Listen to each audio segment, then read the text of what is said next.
I'm Neil Myers, a local hypnosis practitioner practicing in New London, Connecticut, and welcome to another edition of Hypnosis Helps. And this edition is all about change. And one of the first changes that you'll notice if you watch this show with any regularity is that my co-host Bill Miller is not here with me today, and the reason is he's enjoying a short vacation. So wherever you are, Bill, keep enjoying it, and we'll see you again soon. So this program is all about change, and change as it applies to hypnosis. Now, because I'm on my own and I don't have a co-host, it's just you and I having a conversation together, as it were, over the air. So you'll get to see all the things that you don't normally get to see when there's two of us, like me scratching my nose or taking a sip of water or looking at my papers when the camera's off me. So you'll get to see all that because, folks, although this is live TV, there's no edits, there's no cuts, what you see is what you get. So let's have this whole thing about change and how hypnosis can help in change. So, of course, whenever anybody approaches, or when you're considering coming to a hypnosis practitioner or anybody else actually in the healing or therapeutic fields, you're coming or you're considering coming because you're looking for some sort of change. The current conditions that you're experiencing, the status quo, for any reason is not acceptable to you, and you're looking to make a change in that condition, and you're looking to take specific actions to change. And ideally you want that change to be as rapid as possible, as comfortable and easy as possible, and you also want it to be as effective and permanent as possible, and hopefully you want it to be affordable too. So there are many expectations that you will naturally and quite rightly have when you approach a hypnosis practitioner or anybody else. So we're going to talk about hypnosis and how changes are affected using hypnosis and how this compares to other modalities. I'm also going to be discussing with you, talking about some specific cases, particular things that people wanted to change and where they were successful, and what the blocks and problems can be to their success. So let's talk about the range of things that people come for. In previous shows we've described how hypnosis helps with emotional issues, mental issues, but also helps with physical issues too. As we've described on previous shows, there are very, very strong physical attributes to hypnosis. One of the ones that we've spoken about at some length is the use of hypnosis for anesthesia. This can be described as a change in how the body responds. What's the nature of the change? The nature of the change is that the subconscious mind is able to produce in the body selective anesthesia temporarily. This is a phenomenon that all of us can use and experience, but unfortunately very few of us know very much about because nobody's taught us. So the conventional or the usual status of the body is one of receptivity. We are receptive to sensation. We feel, and therefore one of the things that we can feel is the strong sensation of pain. And as we've spoken about before, this is a protective mechanism without which we would injure ourselves constantly. Now, I've demonstrated, and we've talked about at length, how hypnosis can be used to change that response. It changes that response because the subconscious mind is able to govern the functions, the autonomic functions of the body, including the sensory functions.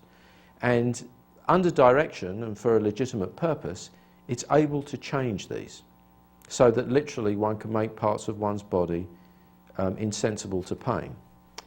Now, this is a very profound and quite a surprising change that the subconscious mind is able to make to the body.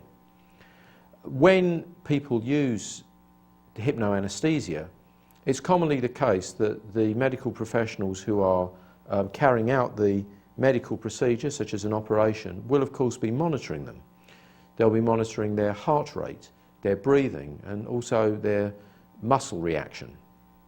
The reason they're doing that is they're wanting to see if the person is truly experiencing physiologically a pain-free state, or they're just, as it were, fooling themselves or kidding themselves. They're showing the signs of pain, but they're saying that they're not in pain. And the surprising and remarkable thing is that all the physiological signs are that they are not experiencing any form of pain, no discomfort whatsoever, whilst that hypnoanesthesia is in place. That means that their heart rates remain steady, their breathing remains steady. In fact, their heart rates usually go down significantly because even though they're experiencing that procedure, which may involve cutting the body, and probably does, they are not experiencing that as discomfort or pain. And that is completely reflected in their physiology. So there is a simple example of where the subconscious mind is able to create changes. Now, it can only create such changes because the changes are within the realms of possibility. So whenever one is approaching a hypnosis practitioner or anybody in the healing field, one always has to ask oneself the question, is the change that one is seeking possible? Now, of course, that in itself is quite a big and sometimes controversial question. For example, most people would say, without knowing about hypnoanesthesia, that change is literally impossible, that it is impossible to create in the body a sense of no sense, of freedom from discomfort, of anesthesia. That is literally an impossibility. And I speak to many people who believe firmly that that's the case because that's how they've been taught and educated. In fact, one of the things that I've mentioned on the show is that it saddens me somewhat that even when I speak to medical professionals, including some anesthesiologists, they are unaware of the fact that hypnoanesthesia can be used and can be an extremely effective form of anesthesia, as effective as chemical anesthesia. And the evidence for that is literally thousands of operations have been carried out over a period of more than 100 years using only hypnoanesthesia. So in that instance, that is something that is definitely possible for the hypnotic process to create through the actions of the subconscious mind. Let's take a related example of something that is impossible. Let me give a very simple example.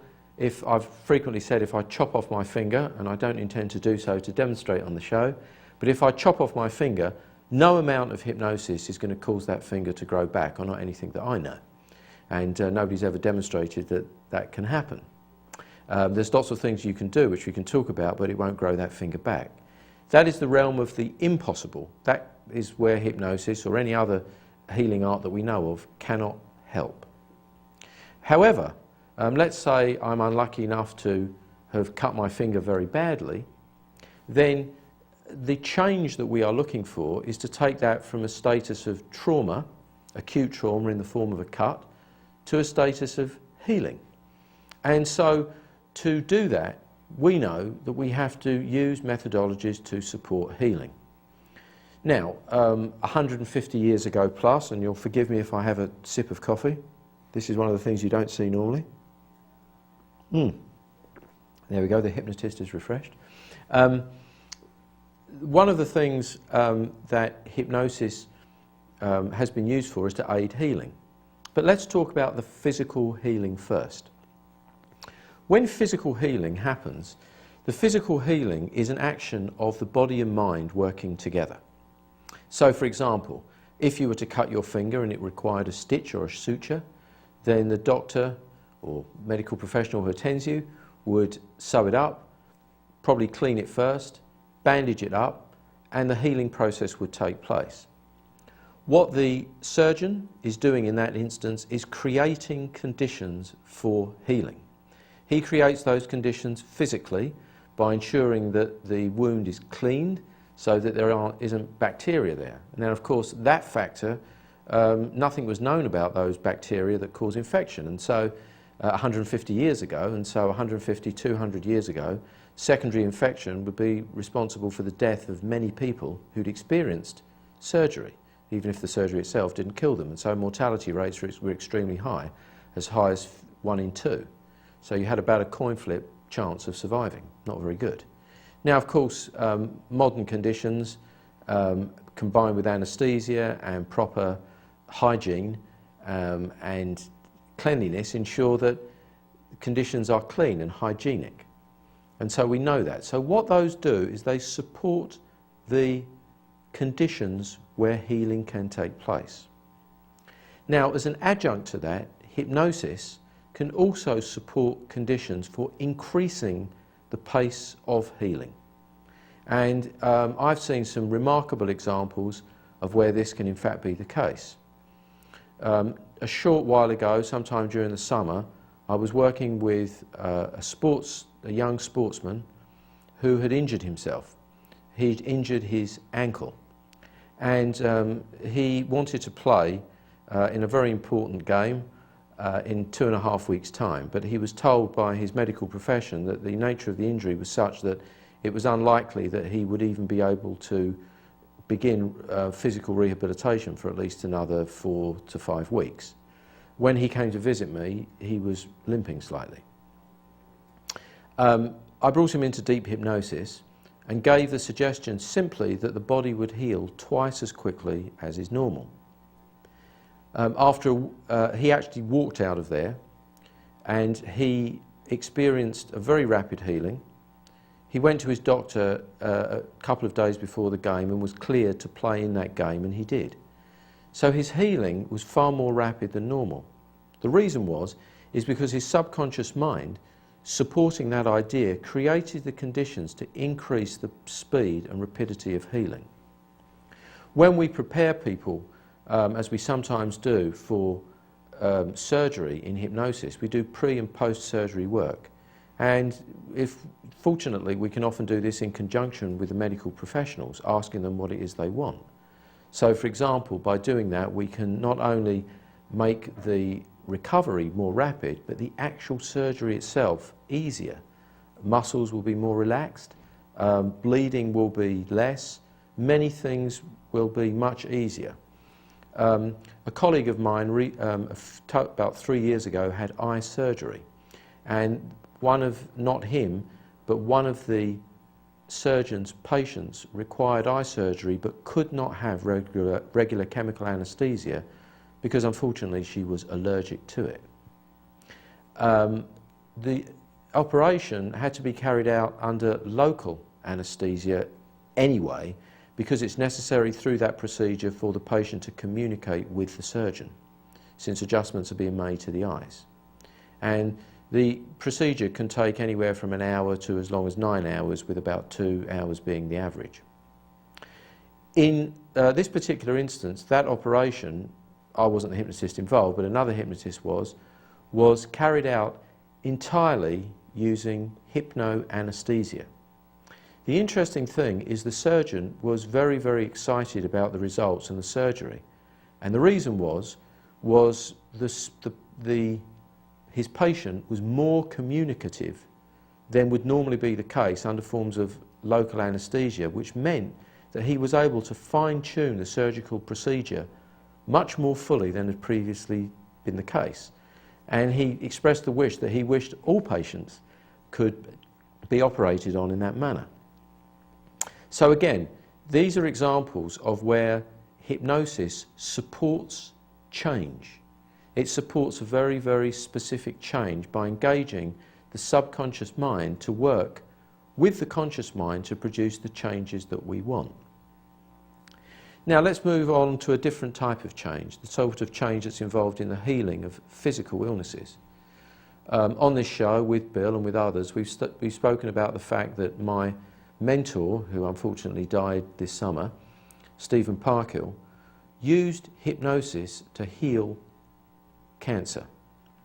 Now, obviously that's controversial and some people would express great doubt, but after hundreds, thousands probably of clients that he had over a period of practice of more than 36 years, many, many, many people were healed of cancer. I'm not saying or claiming that all cancers can be healed by those processes, but certainly Stephen Parkhill demonstrated through his life and through his practice that many could be.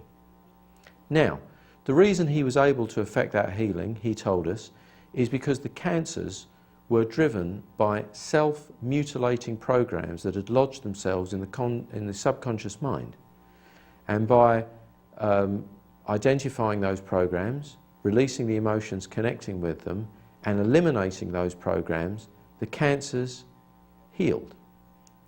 Now, if one postulates that those cancers were driven by that subconscious program, then the removal of that subconscious program can potentially result in healing. Are all cancers driven by subconscious programs? I don't know. I'm not in a position to say.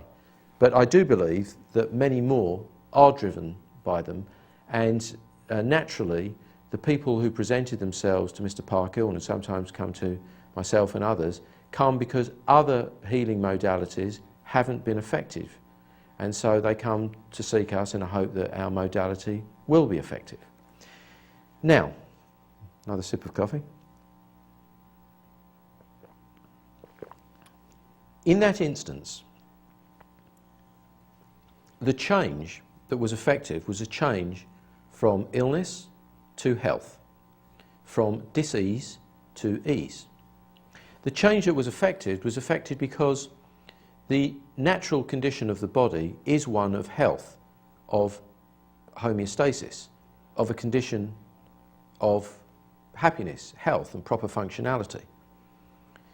The things that cause disease in any form are by nature alien to the body. So for example, if we're invaded by a bacteria, a virus, a parasite or a fungus, our body will naturally attempt to fight that. In fact, it's obviously not just the body, it's the subconscious mind which controls the actions of the body, and through the body functions, the immune system, the nervous system will mount its defences and begin to fight that. It fights it because it wishes to return to a state of homeostasis. So in hypnosis, therefore, in that type of healing, the change that we're looking to make is the change from an unnatural state back to a natural state. Because that is the case, once the subconscious program that is driving that cancer, if it is being driven by a subconscious program, is removed, the body and mind working together naturally and rapidly return to a state of homeostasis. And this can be observed in the rapid recovery of people who have been treated in this way. Now, sometimes of course a cancer which has ravaged the body for a long period of time, or even some of the attempts at healing, chemotherapy, radiation therapy, maybe even surgery, will have caused damage to the body. And therefore it's necessary to support the body in its healing process through other processes in conjunction with the hypnotic process that we used. These may include nutritional supplements, exercise programs, physical therapy programs and other things. Basically anything that supports the health and healing of the body. So in those circumstances, the change that is brought about by simply removing those things which are causing the dis-ease, causing the illness, causing the difficulty, and the body begins to change. It's a natural and easy process. So generally speaking, in my practice, I'm supportive of anything that my clients do that supports health, change and healing. I am against anything that inhibits that or is detrimental to it. This can sometimes be quite more controversial than it sounds, because unfortunately there are some procedures, some medications whose value in supporting a healing process is questionable. Some of those medications are often used to suppress symptoms because the belief is simply that that's the best that can be done for the client, or in the case of a doctor, the patient. Quite simply, the best that can be done is to manage whatever dis-ease is affecting their patient. This is obviously truly the case in some instances. The best that can be done is to manage things. But in many other instances, it is possible to effect a healing. And by healing, I mean a return to that homeostasis, that condition of wellness, health, and well-being. So in the case of physical effects and physical illnesses that respond to hypnosis, the changes can be rapid and they can be complete and permanent. However, many people who come and approach me for hypnosis are not coming merely for those reasons. And so now what I'd like to do is I'd like to talk about other changes, the types of changes that are required and how they can be affected through hypnosis for other things. So let's go through some and we'll see how they relate. One of the most common things that people approach me for is phobias. Fears and phobias. And by a phobia, I mean a fear that is irrational. Obviously, fear is a protective mechanism. Without fear, we would put ourselves in conditions of danger and do ourselves harm. So, for example, if in this room somebody came in with a loaded weapon and pointed it at me and intended to do me harm, naturally it would be right for me to be fearful. If all of a sudden I found myself in the presence of a wild animal, a lion or a tiger who came into the studio, it would be natural for me to be fearful. However, when one talks about irrational fears, phobias, one's talking about fears where there's no good cause for fear. So, for example, people can be frightened of insects, of arachnids, spiders, of reptiles, of heights. Now, take heights, for example. It's reasonable to be fearful if one is standing, or to be cautious at least, if one is standing near the edge of something very, very high and one's not used to doing it. It's not rational if all the safety mechanisms are there to prevent one falling to still be frightened. There are many, many fears and phobias. Fear of high places, fears of bridges, fears of certain forms of transport, agoraphobia, fear of open spaces, claustrophobia, fear of closed spaces, many, many fears. But the things that link them all is that the person knows, in essence, that the fear, the phobia, is irrational. So what that means, from a healing point of view, is that their conscious mind fully accepts and wants healing to take place. It wants there to be a change. There is full conscious assent. So that when people come to me, it's because their fear or phobia has reached a point where it's affecting their lives adversely. Recently, I worked with a very intelligent woman in her 60s who was is a therapist, and had to give public talks, not frequently, but at certain times. And she was deeply fearful of giving these public talks. And speaking in public is one of the strongest and most common fears, even though she of course knew that she was in no danger. By the way, she was talking on her subject, which she was very well versed in, and she was a confident, knowledgeable person, and she knew the fear was irrational. But the fear was so strong that she'd literally tremble and couldn't actually speak in public. She came to me for a number of reasons, but that was one of them. Basically, I used the process of regression, which I've described on the show. By regression, I mean going back to the first time that this fear, this phobia, was seeded, and finding out what it's about and what was there. One of the unique things of the hypnotic process is that we're able to bring people into deep hypnotic states, and in that state we are able to stimulate the very emotions that they feel at the times of those fears and phobias, and allow those feelings, emotions and sensations to bring us back to the times when they first occurred.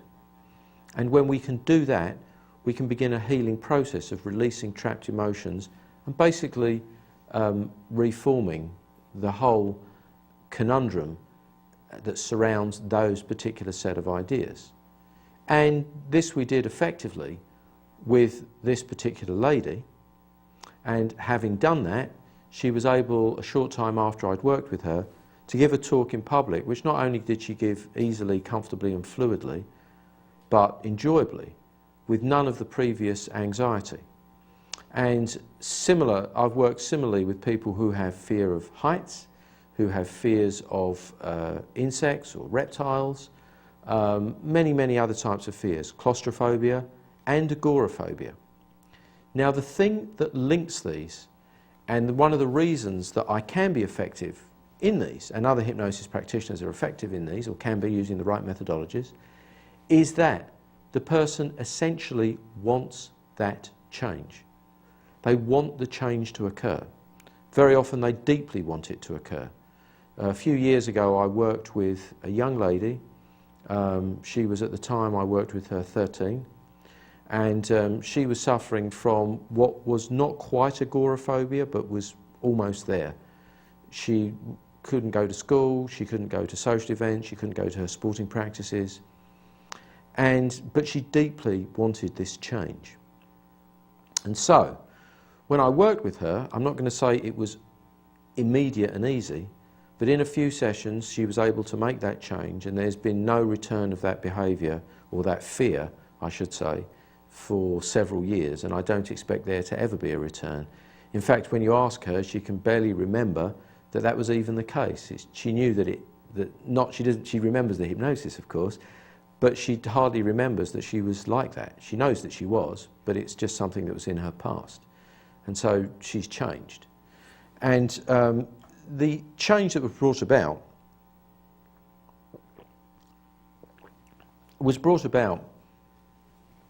by the capacity of the subconscious mind to re-experience and re-evaluate key events, seed events, initial events that created that fear and phobia. So that's an example of a change that was affected. Now, let's move on to other forms of change. I've mentioned on this show before that I have worked with people who have trichotillomania. That's compulsive pulling of the hair. And in case you're thinking I'm suffering from it, no, I'm not. I'm just going bald. So it's, there's a compulsive hair pulling. And I also mentioned that I've worked with people, and sometimes they have the same thing, who cut themselves. Now, this is a more difficult and complex area to work with in some ways than a phobia. Here's the reason. The people that do these behaviours very often want them to stop. That's why they visit me. Very often they've spent years trying to stop those behaviours. They've visited therapists, sometimes they've taken medication, they've tried all sorts of programs, but for a variety of reasons they found they're unsuccessful, and so they approached me because of that.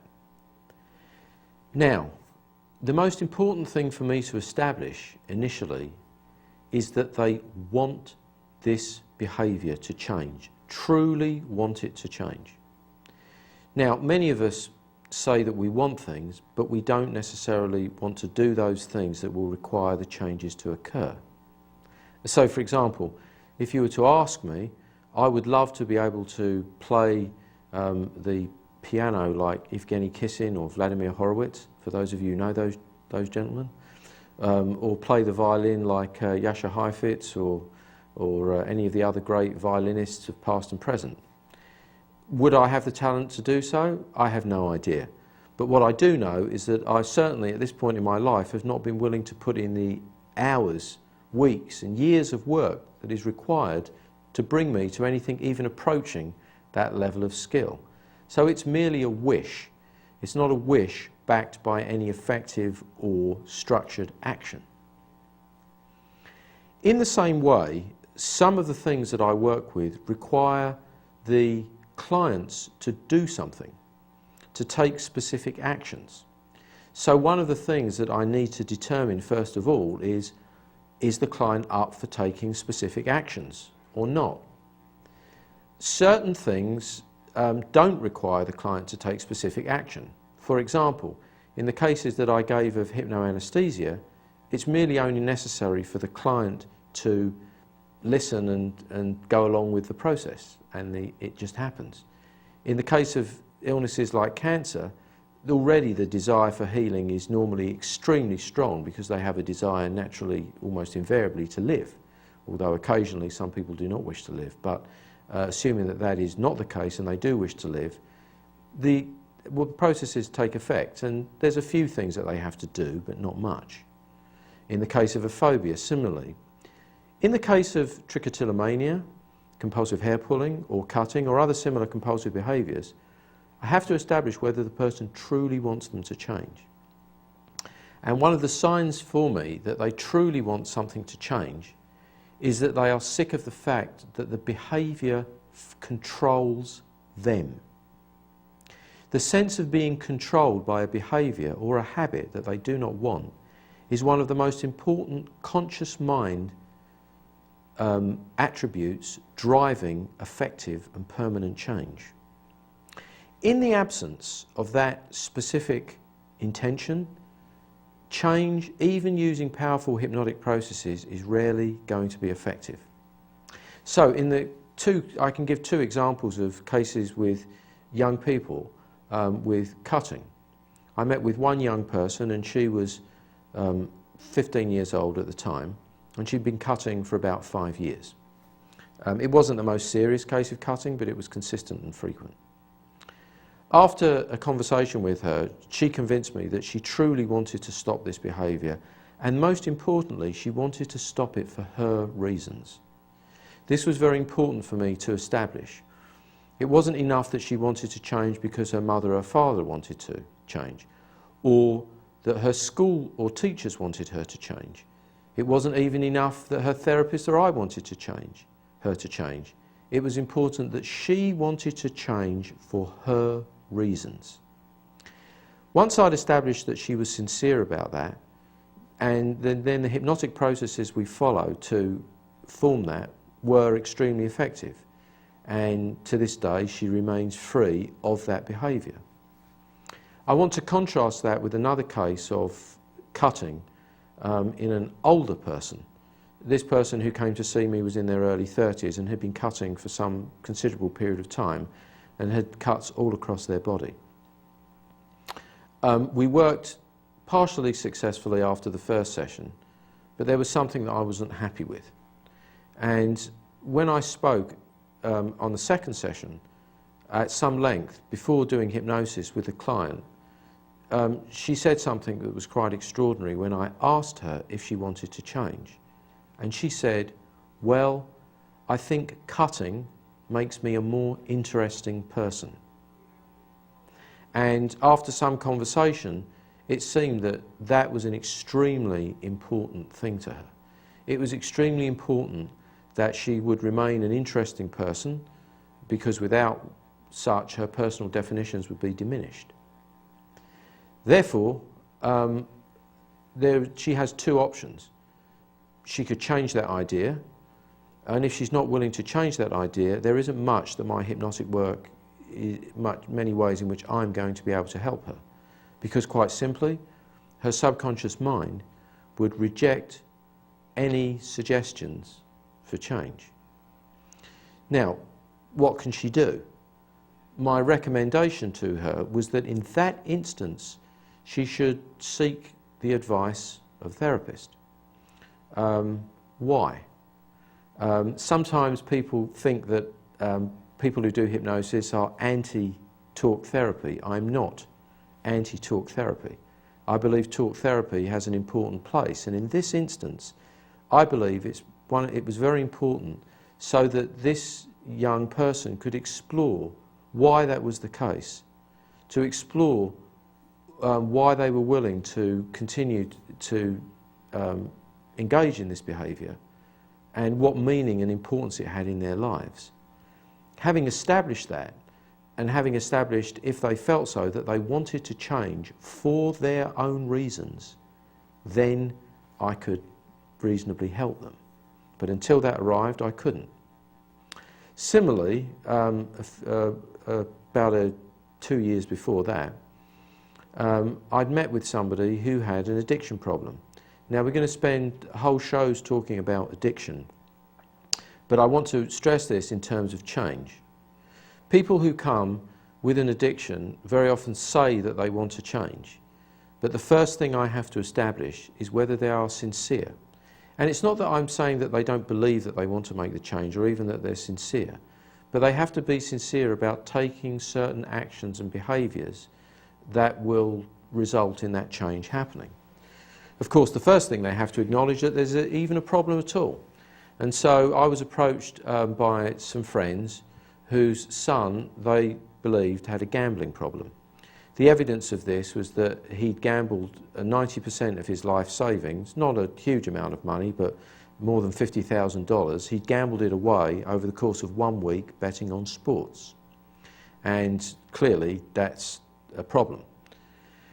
And they asked if I could help, and I said I believed it's possible that I could. I met with the young man, and he was an intelligent and interesting young man.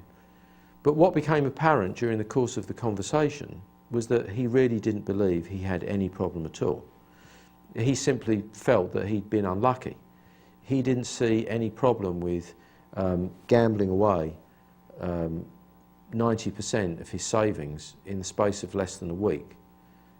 He simply felt that if he'd made slightly different decisions, then he'd be far richer.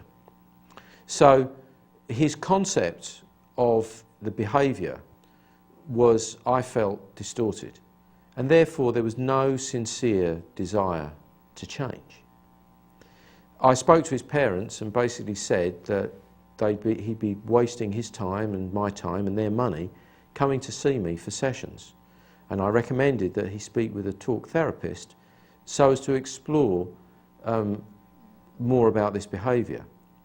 Specifically, I wanted him to get to a point where he realised this was a behaviour which he was not in control of, that it was a behaviour being driven by something much deeper. Once he'd acknowledged that, and once he'd made the expressed desire to change for his own reasons, and not for anybody else's reasons, but for his own reasons, then my processes could be effective with him. Unfortunately, the story doesn't have a happy ending. He met with a therapist who I'd recommended, but the therapist was firmly of the belief that her processes were sufficient to ensure that he could end his addiction and his compulsion. It's almost 3 years have gone by, and to my knowledge, that young man, although he's acknowledged that he has a problem, is still seeing the therapist, but he's still also gambling. So that's an instance of where I would say, with the greatest respect to that therapist, she has to recognise that her processes, whatever they are, although they've brought that young man to a point of awareness, are not bringing about an effective change. Now, again, even if I was to see him today, I would have to look to see if he wanted to make a change for his reasons. Now, in the instance there, it's not sufficient for me simply to do hypnosis, examine the founding idea as to why that addiction or compulsion is there, and to change it. That is not enough. It is necessary for that person and for other people similarly addicted to engage in a series of productive behaviours. Very often gambling, drug addiction, alcohol addiction are there, well, not very often, but let me say almost every time, because they satisfy a specific emotional need. That emotional need is not always the same, it varies, but for whatever reason, the person has linked the capacity to satisfy that emotional need with something, with an activity. That activity may be gambling, it may be smoking, it may be alcohol, it may be drugs, it may be sex, it may even be work. But it's something that becomes linked to that emotion. Now, the way that I help people is by firstly showing them where that all started, what the seed event was that planted that, and relieving the trapped emotions. But it's also necessary for me to show them how to cope with whatever feelings, emotions and sensations are stimulated by life, because life stimulates all manner of emotions and sensations. Sometimes life makes us happy, sometimes sad, sometimes elated, sometimes excited, sometimes frustrated, sometimes angry, sometimes ashamed, sometimes full of guilt. The key thing is to understand how to process these emotions. These emotions have value. These emotions have purpose. We're not always taught when we're young how to identify what the value and purpose of these is and are. But I believe that one of the things that I can help people with is showing them how to use certain hypnotic processes to help this, to help dealing with the barrage of feelings, emotions and sensations that life naturally generates, so that they don't link the relief or change from conditions of unhappiness to conditions of calmness and happiness from one to another. They don't link these with substances or behaviours that will harm and damage them.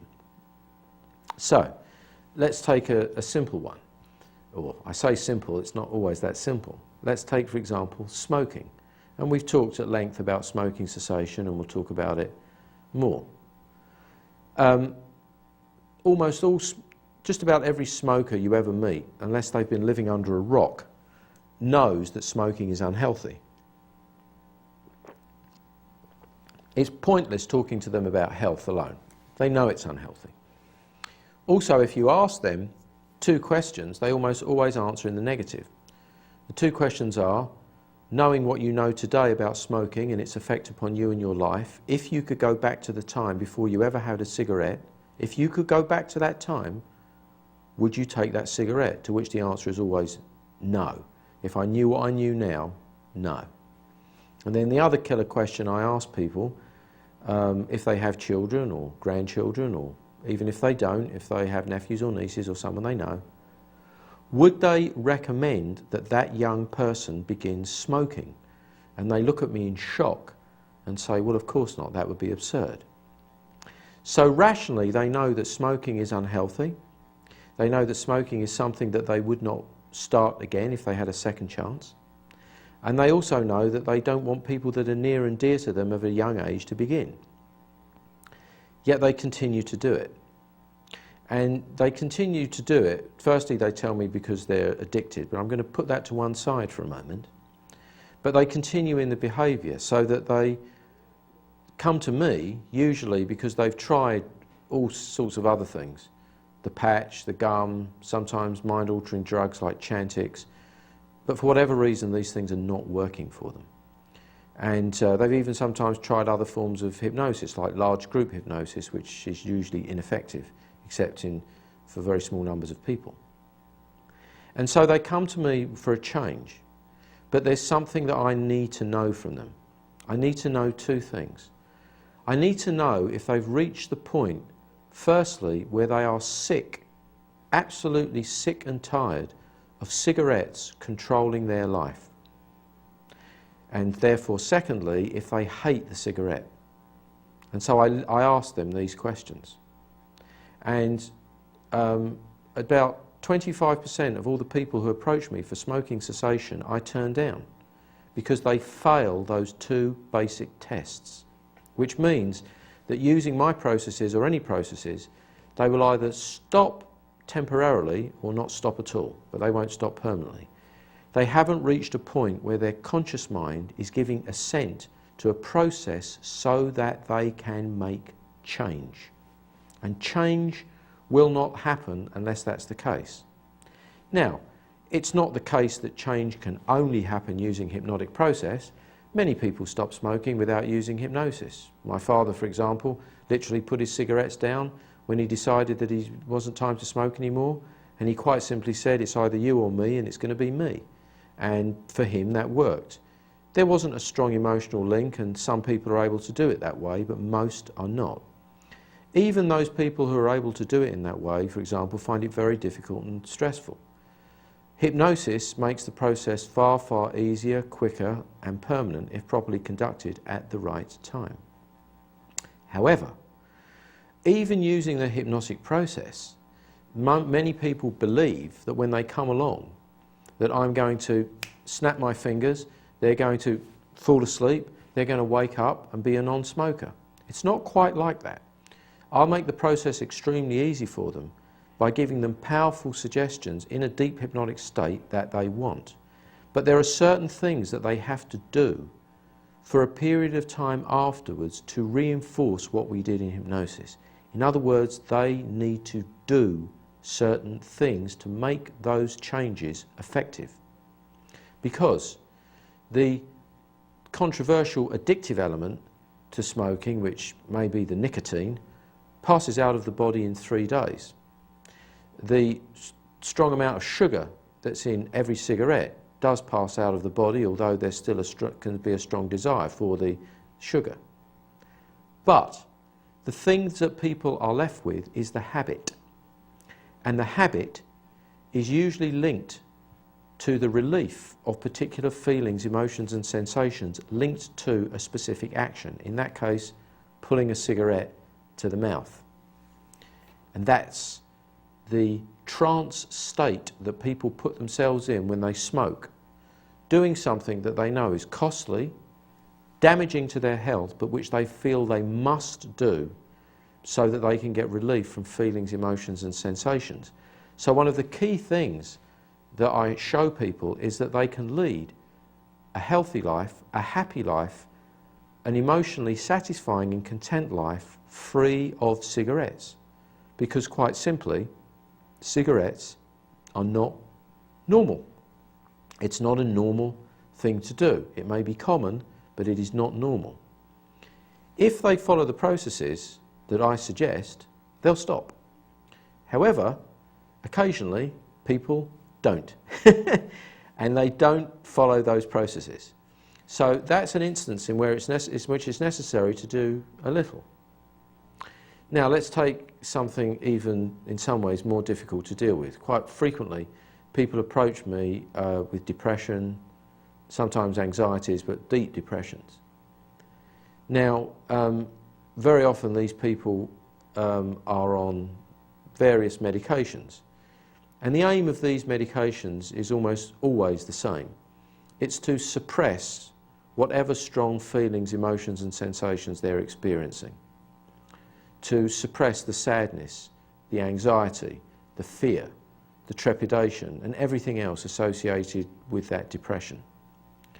It's in the nature of these medications that they normally have to be given more frequently and more strongly as time goes on.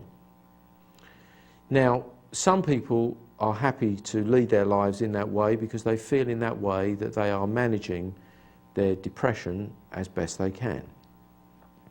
However, the people that approach me that are looking for the change very often do not want to lead that type of life. They are aware of the fact that life for them is muted and emotionally suppressed by those medications. Sometimes this is even the case for people who are using pain medications. These medications in their nature very often have the effect of causing emotional, psychological and mental changes as well as physiological changes. They're the trade-offs, the downside of using those medications, and so these people wonder if it's possible for them to lead a different life, and so they come to me. Now, going back to depression, it is possible for them to make these changes. However, for them to be able to make those changes, they have to engage in a series of new behaviours. Very often, the long-term depressions, anxieties, have led them to conduct a series not only of negative behaviours, but of negative thought patterns about themselves and the world. And when I work with these folks, and we're going to do a whole show about depression and also about anxiety, but when I work with them, not only is it important for us to get to the essence of how these things were seeded, but to gradually replace those troublesome, old, alien ideas with life-supporting, healthy, fresh ones. Quite simply, they've been piling manure onto weeds. And what I'm doing is digging out those weeds and planting with their fresh flowers, as it were, and feeding them with nutrients and fertilizer. So, but they have to do some of that feeding, and they have to replant. You see, in dealing with depressions, it's not merely enough for me to remove old damaging ideas. There's a kind of, as it were, an emotional and mental vacuum created. That vacuum has to be filled with life supporting and affirming ideas, beliefs, changes and actions that that person needs to take.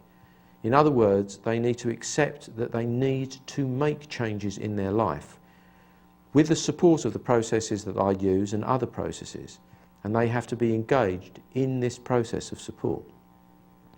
Without that, the things that I do, or anybody doing similar work does, will have a short-term and temporary effect, but it won't be permanent. And so, in that case, it's extremely necessary for them to be supported over an extensive period of time, and also for them to be actively engaged in new behaviours of a variety of type, physical, mental and emotion. Also sometimes new choices nutritionally as well, under proper support. In other words, they have to be actively engaged in their own healing and recovery. And this is not quite the same as some of the other things that I contrasted it to earlier. So, in all of these things, the common link is the notion of change. And so on the spectrum of change, when approaching a hypnosis practitioner, it's important for you to ask questions as to what part you will have to play in making that change. I've found that one of the most common misunderstandings about hypnosis and the work that I do is that simply people will come and sit in the chair, that I will snap my fingers or do something else, bring them into a deep hypnotic state, sprinkle pixie dust over them, and changes will be made. I don't have that type of pixie dust. If anybody knows a supplier of pixie dust, please send it to me. I'd like to know. Unfortunately, it doesn't work in that way.